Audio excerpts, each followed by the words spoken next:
Hello everybody, I'm Alex Aquarius. Welcome to the Plain Mundane Show. Now we're going to talk about how Jesus survived the crucifixion. This information comes from a source called the Master File, which is from the Awareness Communication Group, which is also known as This Awareness.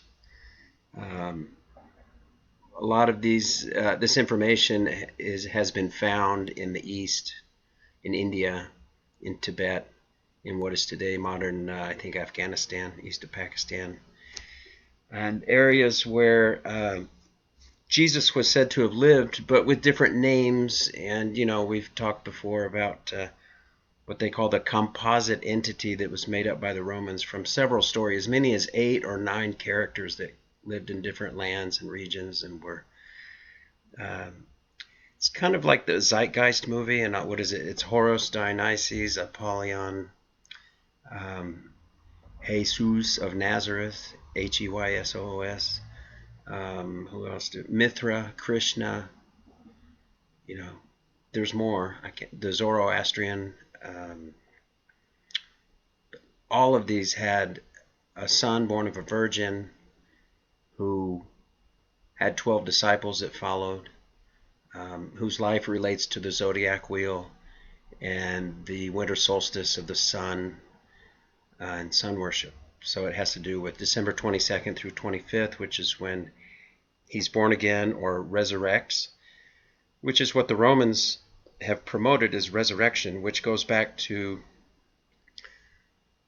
Tammuz, which is another one of the names. That was the son of Easter, who you also see written as Ishtar. But the date when we celebrate Jesus' resurrection on Easter, nobody knows, but you can look it up. It is Easter was the mother of Tammuz, who died and had 12 disciples and followers and was buried and came back up after 3 days and became the sun known as Baal or Baal worship, sun worship.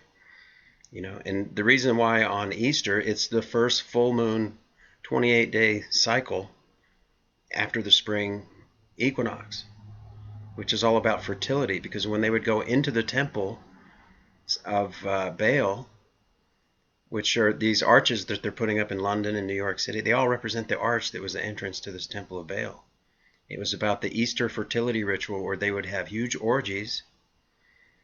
9 months later, give birth to these babies that would later be sacrificed in blood sacrifices to Baal, or who they call Moloch, or today the owl.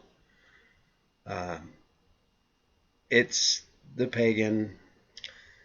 Some would say it's the secret society, Vatican, Kabbalistic, the dark side of Judaism, the ones who created Islam and Christianity.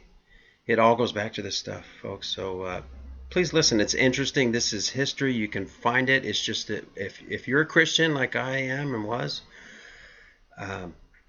you won't read this stuff. You won't even listen to it.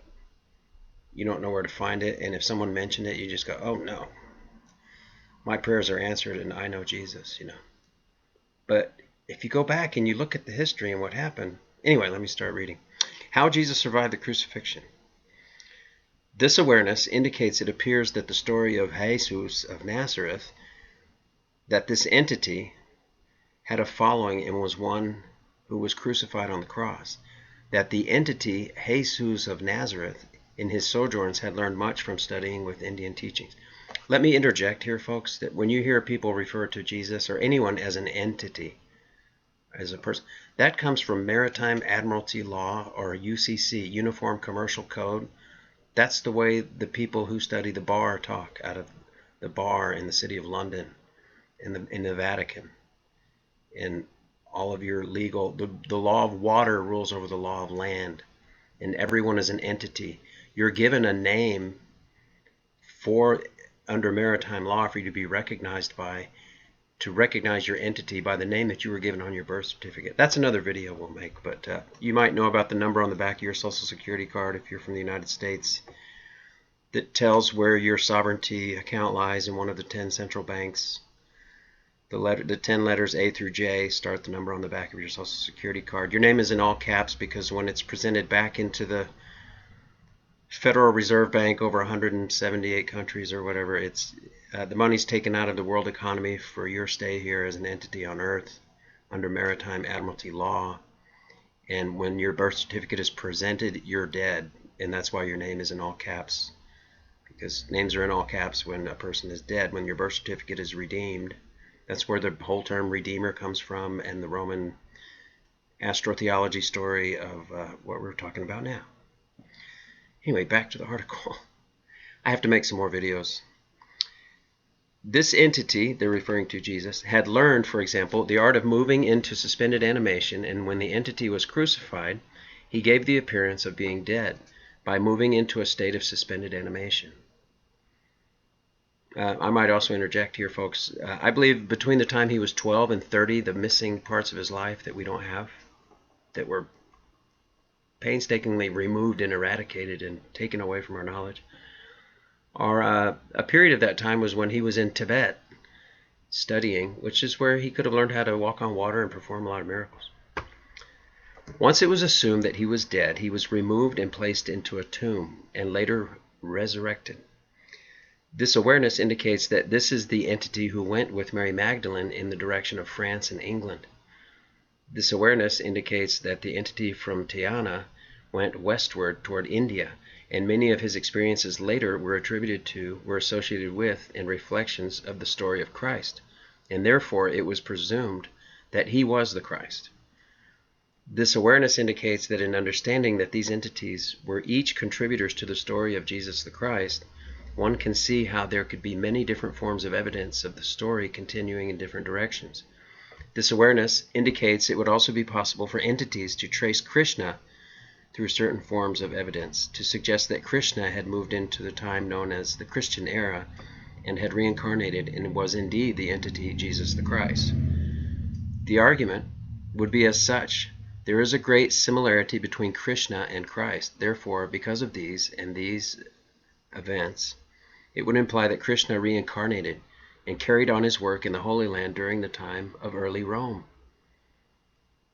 This awareness indicates that this would appear to be some kind of evidence that some entities would accept and further the belief that Krishna was an earlier incarnation of Jesus the Christ. That is, unless it was understood that the story of Jesus was a composite, which included information that came from the story of Jesus of Nazareth, information that came from the life of Apollonius of Tyana, and other great teachers who had been studied by those who put together the Christian doctrine. New World Order also creating a mythical Christ for the New Age. It is a creation of a myth for the people of Rome to center on, much as is now being created by the efforts of the New World Order, to establish a new religious order, a one-world religion that all entities can use as a kind of compromise, whereby in time the entity known as Christ in the Christian mythology, and the entity known as Muhammad, and the entities of Eastern religions, from Buddha to Confucius to the various different religious leaders of different religions of the world, will all be partially represented in the new composite. Whether this will be the culmination of a being known as the Antichrist for some, or the new Messiah for others, is still to be determined, but it is much like that action of trying to bring all religions together. This awareness indicates that what occurred in Rome was a political effort by Constantine to gather the energies of conflicting religious groups and to bring them together to stop the warring and fighting between these groups that was tearing Rome apart. The action of Constantine was that he informed those religious leaders of the various warring sects in Rome that if they did not come together and join in some kind of compromise religion, their religion would not be recognized or legal in Rome.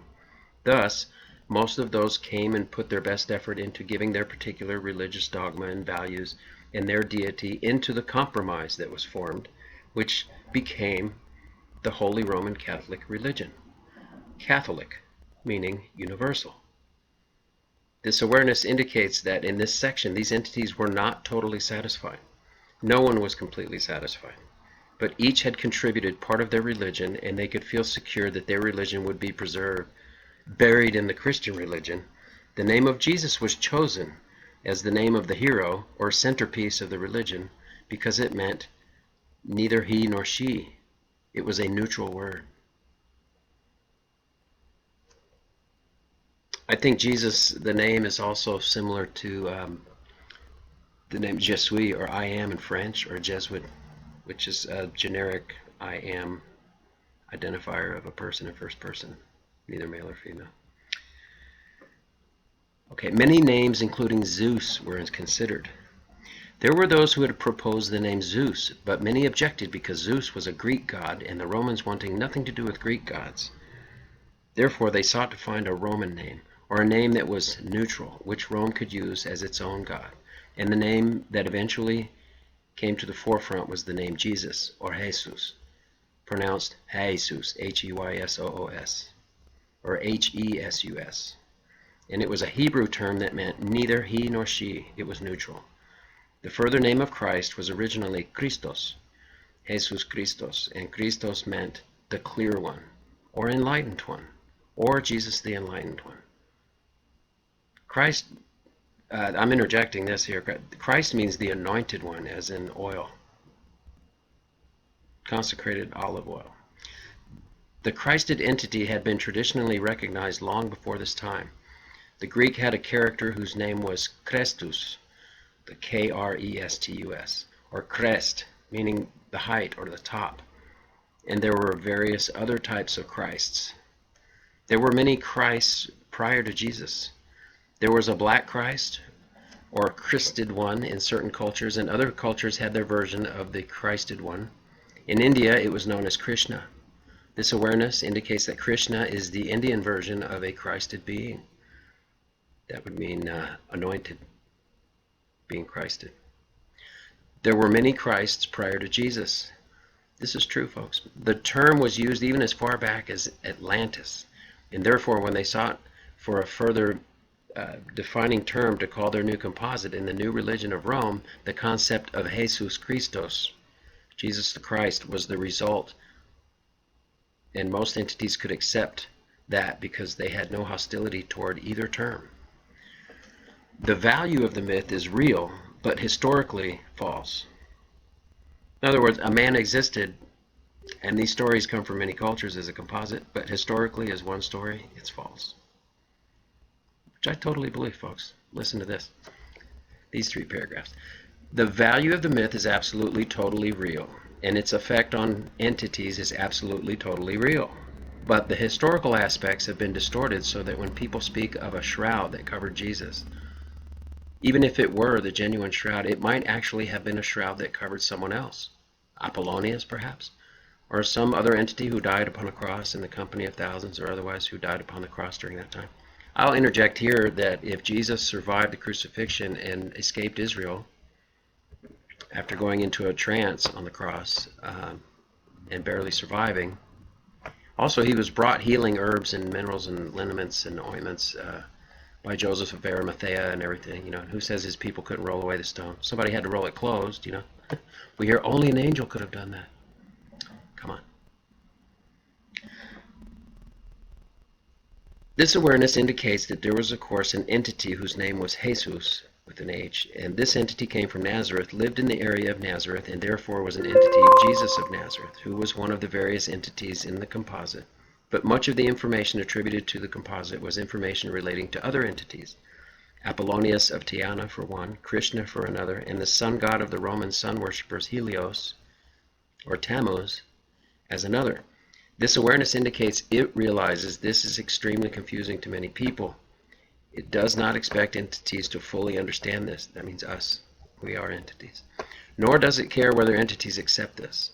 This awareness is only dedicated to giving truth as it sees in it response to questions asked. Biblical miracles and stories came from earlier sources. This awareness indicates the story of the water in the well and the washing of the feet and the healing of the blind man can be found in earlier religious writings from other sources, other cultures previous to the Christian story.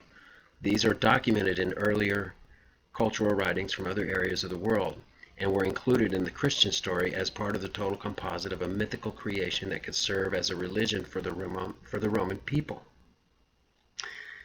I'm going to add here, folks, at the end here, I'm going to wrap it up.